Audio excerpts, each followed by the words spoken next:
Hello friends, चलिए start करते हैं। मध्यकालीन भारत में होने वाले आक्रमण का ये तीसरा पार्ट है। वीडियो स्टार्ट करने से पहले चैनल को सब्सक्राइब कर लीजिएगा और अगर आपको अच्छा लगेगा तो लाइक और शेयर करिएगा। इससे पहले के वीडियो में मैंने तुर्क के बारे में बताया था, तो अब देखते हैं गोरी के बारे में। तो गोरी के बारे में कहा जाता है कि ये शशवनी वंश का था। कौन से वंश का था? शशवनी वंश का, ठीक है। और इसका जो भारत पे आक्रमण करने का उद्देश्य था वो साम्राज्य विस्तार था, ना कि धन लूटना। अब इससे पहले के जैसे महमूद गजनवी हुए और या फिर मोहम्मद बिन कासिम हुए, तो उन्होंने जो भारत पे आक्रमण किया था वो धन लूटने के उद्देश्य से किया था। लेकिन मोहम्मद गोरी जो था ये भारत पर साम्राज्य विस्तार के उद्देश्य से किया था, ठीक है, साम्राज्य विस्तार।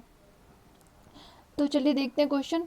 मोहम्मद गोरी का भारत पर पहला आक्रमण कौन सा था? तो मोहम्मद गोरी का जो भारत पर पहला आक्रमण था वो 1175 ईस्वी में मुल्तान पे हुआ था। कहाँ पे हुआ था? मुल्तान पे, ठीक है। नेक्स्ट क्वेश्चन है कि मोहम्मद गोरी की भारत में पहली पराजय कौन सी थी? तो मोहम्मद गोरी की जो भारत में पहली पराजय थी वो 1178 ईस्वी में गुजरात पर जब इसने आक्रमण किया था, तो वहाँ का शासक मूलराज द्वितीय का सेनापति भीम द्वितीय के हाथों इसकी हुई थी। तो गुजरात पर आक्रमण के दौरान 1178 पे ये भीम द्वितीय के हाथों पराजित हुआ था। नेक्स्ट क्वेश्चन है कि तराई का प्रथम युद्ध कब हुआ था? तराई का प्रथम युद्ध जो हुआ था वो 1191 ईस्वी में हुआ था। ये पृथ्वीराज और गोरी के मध्य हुआ था। पृथ्वीराज वही है, पृथ्वीराज चौहान। तो अब ये युद्ध क्यों हुआ था? तो ये आपको बता दूं कि जो गहड़वाल वंश की राजकुमारी थी संयोगिता, कौन थी?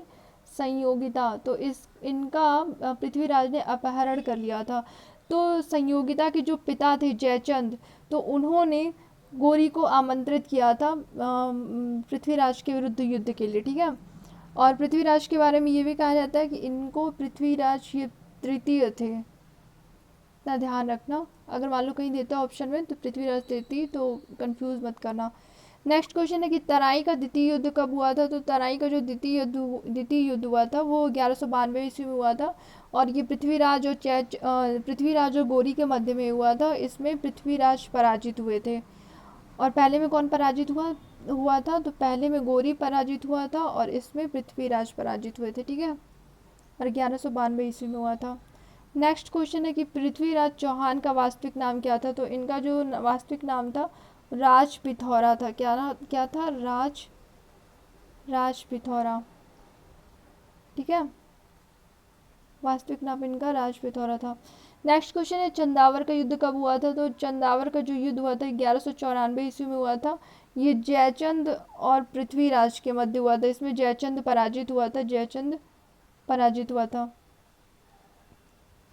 नेक्स्ट क्वेश्चन है कि अब इसके बारे में देख लेते हैं कि हाँ, ये देख लेते हैं कि लक्ष्मी की आकृति के सिक्के किसने अंकित करवाए थे? तो लक्ष्मी की जो आकृति के सिक्के थे वो मोहम्मद गोरी ने अंकित करवाए थे। उसके सिक्कों पे लक्ष्मी की आकृति मिलती है।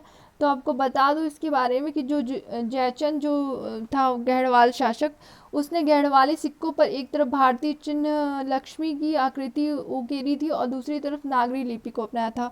तो मोहम्मद गोरी जो था वो गहड़वाली सिक्कों से प्रभावित होकर उसने एक तरफ कलीमा करवाया था और दूसरी तरफ लक्ष्मी की आकृति बनवाई थी गोरी ने, ठीक है।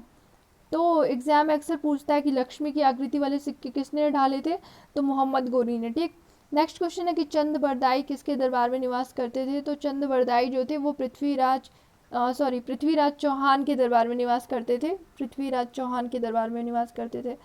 और इनकी एक प्रमुख कृति थी जो कि बहुत हमेशा अक्सर एग्जाम में पूछता है कि पृथ्वीराज रासो किसकी रचना है? तो ये चंद बरदाई की रचना है। तो चंद बरदाई ने किसकी रचना की थी?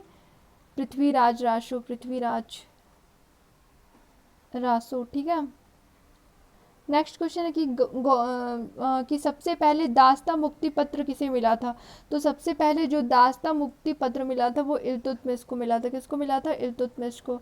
अब इसके बारे में बता दूं कि गोरी की कोई संतान नहीं थी और उसके जो गुलाम था ऐबक, उसी ने एक नए राजवंश की नींव डाली थी जो कि गुलाम वंश। तो आपको बता दूं कि इसने मतलब दास्ता से मुक्ति नहीं ली थी। उसके बाद जो इल्तुतमिश था उसने दास्ता मुक्ति पत्र उसे ही प्राप्त हुआ था। तो अगर मान लो क्वेश्चन पूछता है कि सबसे पहले दास्ता मुक्ति पत्र किसे मिला था, तो ये इल्तुतमिश है, ठीक है। तो नेक्स्ट क्वेश्चन देखते हैं कि भारत में गुलाम वंश की स्थापना किसने किया था। तो भारत में जो गुलाम वंश की स्थापना किया था वो ऐबक ने किया था। किसने किया था? ऐबक ने।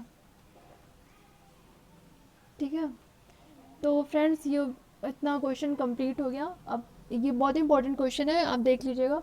अगर आपको वीडियो अच्छा लगे तो लाइक और शेयर करिएगा। थैंक यू, अपना ख्याल रखिएगा।